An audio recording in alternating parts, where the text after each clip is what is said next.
Mula sa bulwagang pambalitaan ng City Information Office, narito ang mga balita sa linggong ito. Festival of Lights sa Kidapawan City, binuksan na. Narito ang report ni Rizel Villote. Hindi nabigo ang lokal na pamahalaan ng Kidapawan na makapagbigay saya, ngiti at ligaya sa mga Kidapawenyo maging sa mga dumayong bisita ngayong Kapaskuhan. Patunay nito ang tila dagat ng tao na nagtipon sa harap ng City Hall upang saksihan ang ceremonial lights on ng Festival of Lights ngayong taon na ginanap nitong December 1, 2025 na may temang Paskong Pinoy. Pinaghandaan, pinag-isipan at pinagplanuhan ng City LGU ang espesyal na pagdiriwang na ito na walang ibang layunin kundi ang magbigay kasiyahan sa mga mamamayan at mga pamilya sa lungsod. Mula sa kawayang ni-recycle, maging sa mga palamuting matatagpuan sa City Hall Lobby, National Highway, City Plaza at Soroyan sa Kidapawan, nakita ang pagiging malikhain ng mga Kidapawenyo. Ang Pasko ay espesyal sa mga Pilipino, kaya naman buong buwan rin ng Disyembre na matutunghayan ng lahat ang mga parol, Christmas tree at mga dekorasyon sa mga nabanggit na lugar na bukas sa publiko. Para sa Let's Go Luntian Kidapawan Report, ako si Rizel Villote ng City Information Office. 100 child laborer at children at risk, nabigyang pamasko. Narito ang mga detalye sa report ni Rachel Abella.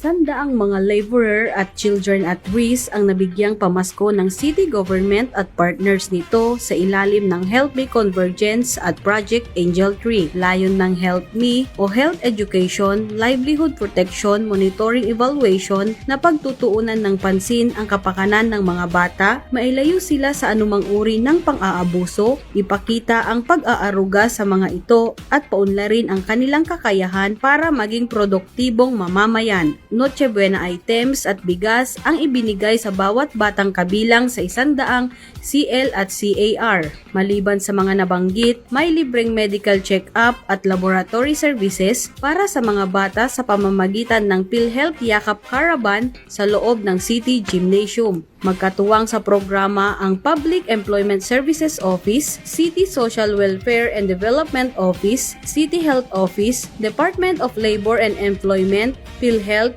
Kidapawan OFWs Federation, Asia Pro at Tinalak Foundation. Bahagi ng Children's Month ang Help Me Convergence at Project Angel Tree. Para sa Let's Go Luntian Kidapawan Report, ako si Rachel Abella ng City Information Office. Mga persons deprived of liberty ng BJMP Kidapawan, may mga munting kahilingan ngayong Pasko. Pakinggan natin ang report mula kay Limuel Macatol. Ang kasiyahang dulot ng Pasko ay para sa lahat, maging ang mga nakapiit sa likod ng mga riyas at di naaninag ang mundo sa labas dahil sa kasalukuyang nasa proseso ng pagtatama ng kanilang mga pagkakamali. Mayroong munting mga kahilingan ang mga persons deprived of liberty o PDLs mula sa Bureau of Jail Management and Penology, Kidapawan City para sa darating na araw ng Kapaskuhan. Ang programang Wish Upon a Star ng BJNP sa pangunguna ni Jail Senior Inspector SP Eunice Cobatcha ay taonang isinasagawa tuwing darating ang Christmas season sa pamamagitan ng social media at ng mismong Christmas tree na matatagpuan sa nabanggit na tanggapan ay makikitang nakasabit ang papel na korting bituin. 100 mga bituin at bawat isa nito ay may nakasulat na mga kahilingan mula sa isang PDL. Laman nito ang mga bagay na tiyak na magpapasaya sa kanila ngayong Pasko tulad ng pagkain at grocery items. Ipinapaabot ng mga kinatawan ng BJNP na bukas ang kanilang tanggapan sa mga nais tumugon sa kanilang panawagan para sa mga PDLs. Maaari ring magpaabot ng mga regalo mula December 1 to 25, 2025. Ang BJMP at ang lokal na pamahalaan ng Kidapawan ay magkatuwang sa pagsasagawa ng mga hakbang para sa kaligtasan ng lahat ng mga mamamayan sa lungsod. Gayon din sa pagsisigurong naaalagaan ang bawat individual sa lungsod maging ang nasa loob ng bilangguan. Para sa Let's Go Luntian Kidapawan Report, ako si Limuel Macatol ng City Information Office. City Government, itinataguyod ang pagiging top kadiwa implementer ng rehiyon. Narito ang report mula kay Chayla Baldos. Kinilala bilang top implementer ng Kadiwa ng Pangulo Program sa Rehiyon 12 ang lungsod dahil sa pagtataguyod na may sakatuparan ang Food Security Program sa Kidapawan.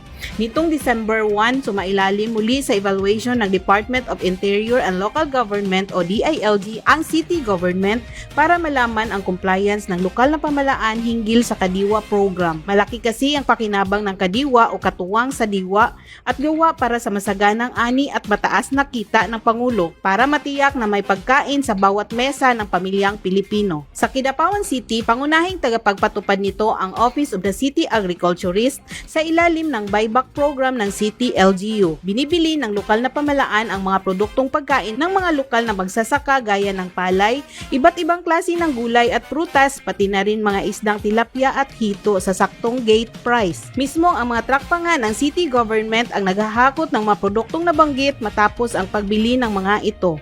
Saka naman ibinibenta ng City LGU ang mga produktong binili nito para sa mga consumers sa Farmers Agricultural Trading Post facility nito. Hindi lang nakakatulong ang sistemang ito sa kabuhayan ng mga lokal na magsasaka, kundi nakakatulong din itong matugunan ang supply ng pagkain ng mga mamamayan. Nais ng DILG na magpatuloy ang nabanggit na programa para na rin sa kapakanan ng nakararami. Positibo naman ang pamunuan ng lokal na pamalaan na magiging pabor ang resulta ng evaluation ng DILG, lalo pa at pangunahing programa pa rin ang seguridad sa pagkain at pag-angat ng kabuhayan at pag-unlad ng sektor ng agrikultura sa Kidapawan City. Para sa Let's Volunteeran Kidapawan Report, ako si Chayla Baldos, Dalaygon ang Diyos. Inspeksyon ng tricycle ipapatupad na simula December 1. Narito ang report ni Sheila Panerio. Nagpalabas na ng anunsyo ang Traffic Management and Enforcement Unit o TMEU na gagawin na nila ang inspeksyon mula December 1 hanggang 31. Maliban sa ito ay rekisito sa pagkuha ng permit to operate para legal na makabiyahe sa lungsod sa taong 2026. Binibigyang katiyakan din dito ang riding public na ligtas sumakay sa mga tricycle. Mangyaring magdala lamang ang operator o driver ng mga sumusunod na kaukulang dokumento, original permit at franchise, photocopy ng ORCR, driver's license at QR code galing sa City Tricycle Franchising Regulatory Board o CTFRB. Ang inspeksyon ng mga tricycle ang ikalawang hakbang sa pagproproseso ng renewal ng kanilang permit to operate matapos sumailalim sa seminar kaugnay sa batas trapiko ang mga operator at driver. Para sa Let's Volunteeran Kidapawan Report, ako si Sheila Panerio mula sa City Information Office. OFWs at kanilang mahal sa buhay nagtipon para sa Family Day. Narito ang report mula kay Jalayka Kate Ganancial. Maagang ipinadama ng city government ang diwa ng Pasko sa mga overseas Filipino workers at kanilang mahal sa buhay sa pagdiriwang ng OFW Family Day 2025. Mga pakwela, saya at parlor games ang nilahukan ng mga OFW kapiling ang kanilang pamilya sa aktibidad na ginanap sa loob ng City Gymnasium. Ipinagdiriwang ng OFW Family Day bilang pagbibigay pukay sa kontribusyon ng mga OFW ng lungsod sa kaunlaran hindi lamang ng kanilang pamumuhay kundi pati na rin ang kanilang mga komunidad. Sa temang Paskong May Kalinga, Pasko ng Pamilyang OFW, lumahok sa okasyon ng iba't ibang samahan ng OFWs mula sa iba't ibang barangay ng lungsod at karatig bayan sa ikalawang distrito ng lalawigan ng Cotabato. Maliban sa mga aliw at palaro, may libreng medical at laboratory services na tampok para sa mga OFWs at kanilang pamilya mula naman sa City Health Office at PhilHealth Yakap Caravan. Nakiisa naman ang pamunuan ng lokal na pamalaan sa okasyon, sabay ang commitment nito na itataguyod ang pagtulong sa kapakanan ng mga OFW at ng kanilang mga mahal sa buhay. Magkatuwang na isinusulong ng Department of Migrant Workers, Overseas Filipino Workers, Welfare Administration, City Government of Kidapawan, Public Employment Services Office at ng Public OFW Desk Office ang mga programa para sa proteksyon at kaunlaran ng mga OFW sa Kidapawan City. Para sa Let's Volunteeran Kidapawan Report, ako si Jalayka Kate Ganancial, City Information Office. Mga IT employees, sinanay para patakbuhin ng tama ang digitalization ng city government. Narito ang detalye mula kay Bon Clark Herrera.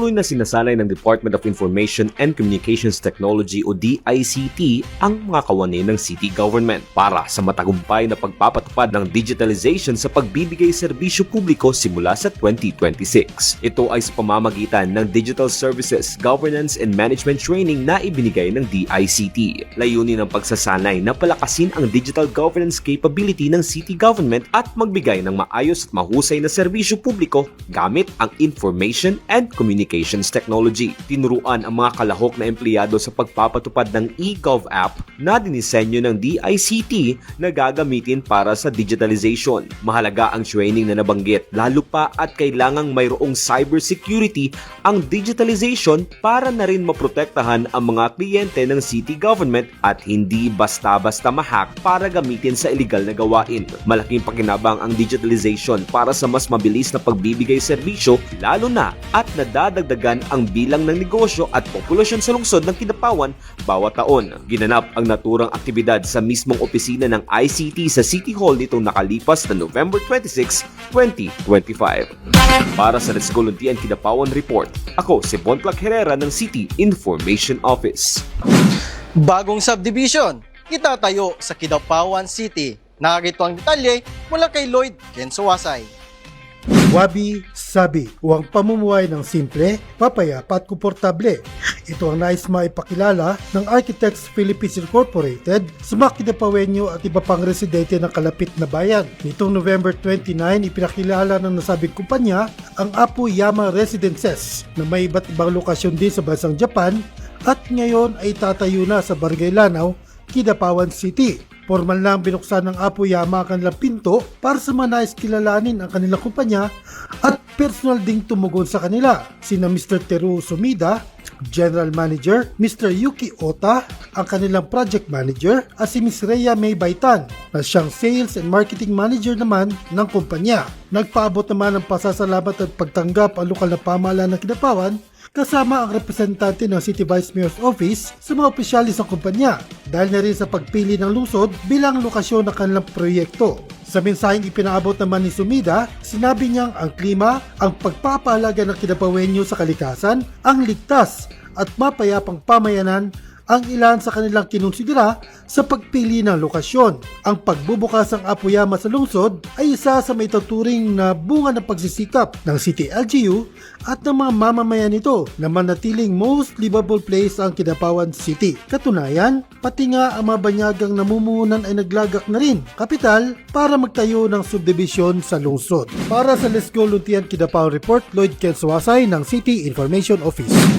Sikwapihan ng mga magsasakang Kidapawenyo, bukas na. Narito ang detalye mula kay Metosila o Kalenya.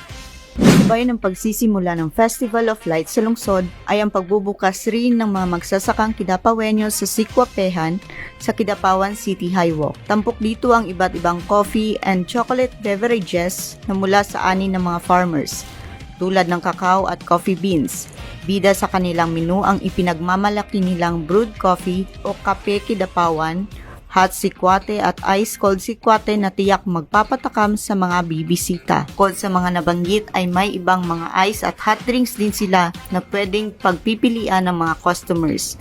Bukas ang Sikwapehan mula alas 7 ng umaga hanggang alas 12 ng madaling araw ngayong Christmas season upang makapagbigay serbisyo sa mga mamamasyal sa Kidapawan City Plaza. Pagkakataon din ito ng mga maagang bumabiyahe na matikman ang kape at tsokolate na gawang Kidapawan City. Paanyaya ng lokal na pamahalaan at ng Office of the City Agriculturist na suportahan at bisitahin ang Sikwapehan upang matikman ang dekalidad na produkto ng mga magsasakang Kidapawenyo.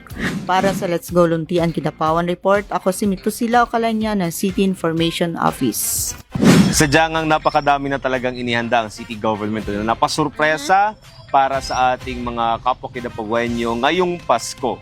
Kagaya nga nung Lunes, we just had our Festival of Lights, Ceremonia Lights On, at kaya napakaliwanag na ng Kidapawan City. Yes, and sabay ng pagliwanag, Bon and Jalay and Leo, ng buong Kidapawan City is ang opening din ng ating Sikwapehan. So, perfect pair yan during Christmas seasons, ang ating mainit na kape at mainit na tsokolate. That is right. And besides po dyan no, sa mainit na kape, meron rin silang mga cold coffee po dyan na gina-offer. And then at the same time, meron rin silang mga cookies and mga brownies po, no? And aside dito sa Kidapawan City Plaza, pwede din silang bumisita, Vod. Ongoing pa rin ang competitions dyan sa Surian sa Kidapawan. May mga Christmas tree cycle din doon. Kagaya nitong nasa likod natin, nasa likuran natin, ito ay example lamang ng mga Christmas tree gawa sa recycled materials, partikular na yung ating eat all you can tables na ginamit ng Timpupu Festival, at meron din yung ating mga parol diyan sa may City Plaza. Ay ang liwanag ng City Plaza maliban doon sa mga bulaklak, yung tulips, tsaka yung ating Kidapawan City na signage, at tsaka yung ating mga parol, ay nakakapakaganda talagang tingnan pagkagabi. At lalong-lalo na sir, no, yung pinakamalaking Christmas tree po natin dito, super liwanag po nito tuwing gabi po. Yes, no, yung napansin natin nung opening, no, yung mga Kidapawenyo, yung tuwa sa kanilang muka ay hindi talaga maiguhit o maipinta. Kasi nga, yung design na meron tayo, tulad dun sa mga sa ibang bansa na disenyo. And besides that po, no, ang dili lang mga Kidapawenyo ang nag-adto dire, kundi pati ang mga karatig na mga munisipyo and other cities nag-adto dire sa Kidapawan. Yes. That is right. And speaking of Christmas, we will be having a long weekend. Kaya naman at spend it wisely and spend quality time with your family since ngayong Lunes ay Festival of the Immaculate Conception. So sa mga Catholic natin na mga Kidapawenyos, visit the church, no, and spend time with your families. And speaking of Christmas, ilang araw na nga lang ba? 20 days. Ayun, 20 days na lang. So, Pasko na talaga. So pipila na tayo para sa mga pamimili ng mga Christmas gifts. Nako, nakahanda na kami ng regalo. Yung regalo, handa na yung mga regalo namin. Yung pang Noche Buena nyo. Ay, nakahanda na. Nagpa-reserve.